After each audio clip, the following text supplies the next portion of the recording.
आज Doubtnut app download करें। Doubtnut पर अपने सभी गणित, रसायन विज्ञान, भौतिक विज्ञान और जीव विज्ञान के डाउट्स का करो सफाया। बस प्रश्न की फोटो खींचो, एक ही प्रश्न को क्रॉप करो और तुरंत वीडियो सोल्यूशन पाओ। अभी डाउनलोड करें। हेलो फ्रेंड्स, हमारा प्रश्न है ज्यावक्रीय प्रत्यावर्ती धारा I बराबर I naught sine omega T के एक पूर्ण चक्कर के लिए धारा का वर्ग माध्य मूल मान ज्ञात कीजिए। एक ही पैमाने पर दो पूर्ण चक्करों के लिए धारा के तात्कालिक मान एवं वर्ग माध्य मूल मान के आरेख खींचिए। ओके, तो एक पूर्ण चक्कर के लिए बोल रहा है कि धारा का जो है वर्ग माध्य मूल मान निकालना है और तत्कालिक मान और वर्ग माध्य मूल मान के बीच जो है आरेख खींचना है। ओके, तो ये एक जो है साइन वेव होता है करंट का। ये जो I बराबर I naught sine omega T है, ये उसी का ग्राफ है।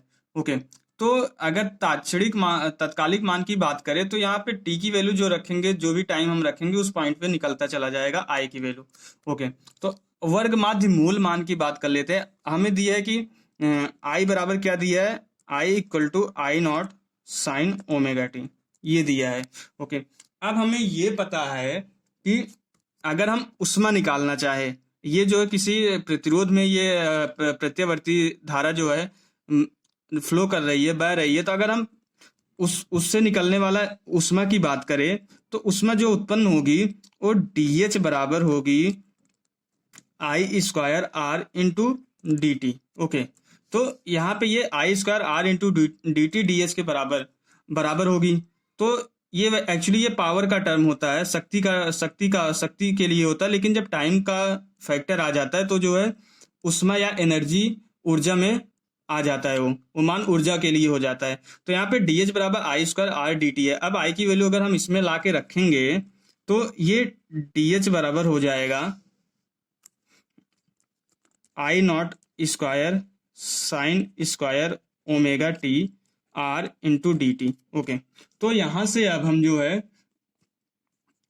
अब इसको अगर हम थोड़ा सा सही करेंगे तो ये I naught square R into sine square omega T into D T. ये तो DH बहुत छोटी सी उष्मा है। अगर हम T/2 समय अंतराल के लिए, अगर हम T/2 समय अंतराल के लिए जो है उष्मा निकालें, अगर उष्मा निकाले तो हम T/2 तक जो है इसका समाकलन कर देंगे। तो इसका अगर हम समाकलन करेंगे 0 से T/2 तक I naught square sine square omega T D T, ये तो I नॉट स्क्वायर बाहर हो जाएगा और ये H हो जाएगा। पूरी 0 से T/2 तक कितनी उष्मा जा रही है, H हो जाएगा। तो यहाँ से जब I नॉट स्क्वायर अगर हम बाहर करेंगे, ये होगा 0 से T/2 sign square omega T into D T. Okay, अब जब हम इसका समाकलन करेंगे, इसका समाकलन करने के बाद, इसको सरल करने के बाद जो वैल्यू आएगी 1/2 इंटू T/2 माइनस 0 आएगी, ये इसकी वैल्यू निकल के आएगी। तो यहाँ से H की जो वैल्यू निकल के आ रही है I naught square divided by 2 into T/2, ये इसकी H की वैल्यू निकल के आ गई। ये समीकरण 1 कर देते हैं।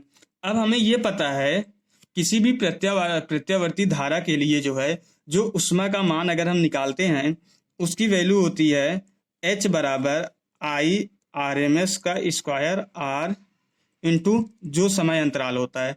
यहाँ पे हमने समय अंतराल T/2 लिया है, तो H बराबर I RMS square R into T/2 होता है। तो ये हमें पता है।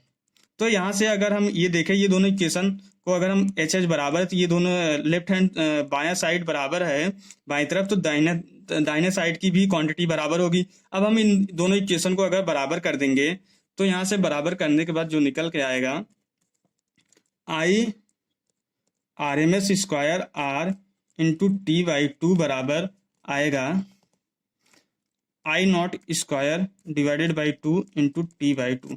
अब यहाँ पे T/2 से कैंसिल हो गया, R से कैंसिल हो गया।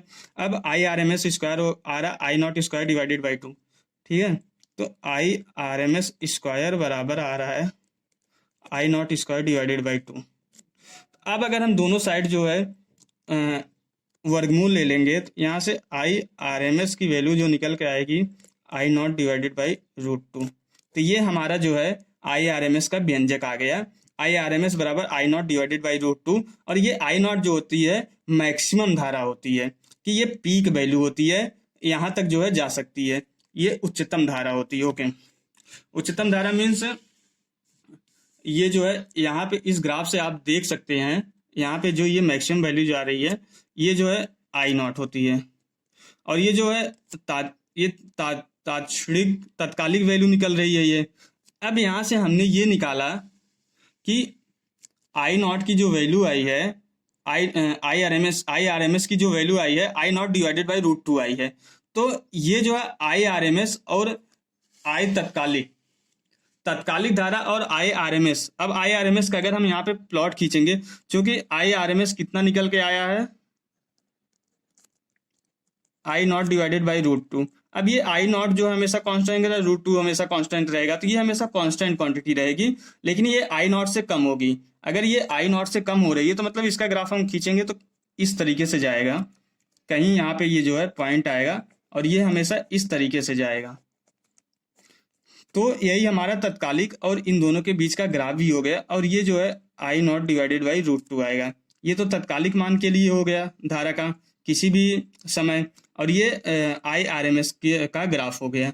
तो ये ग्राफ भी पूछा था, दोनों के बीच का जो ग्राफ बनाइए, ये ग्राफ भी हो गया, और IRMS की वैल्यू भी मैंने निकाल दी है, सिद्ध कर दिया है। Okay, thank you. कक्षा 6वीं से 12वीं से लेकर नीट, IIT, JEE वो एडवांस के लेवल तक 1 करोड़ से ज्यादा छात्रों का भरोसा। आज ही डाउनलोड करें डाउटनेट ऐप या व्हाट्सएप करें अपने सारे डाउट्स 8400 400 400 पर।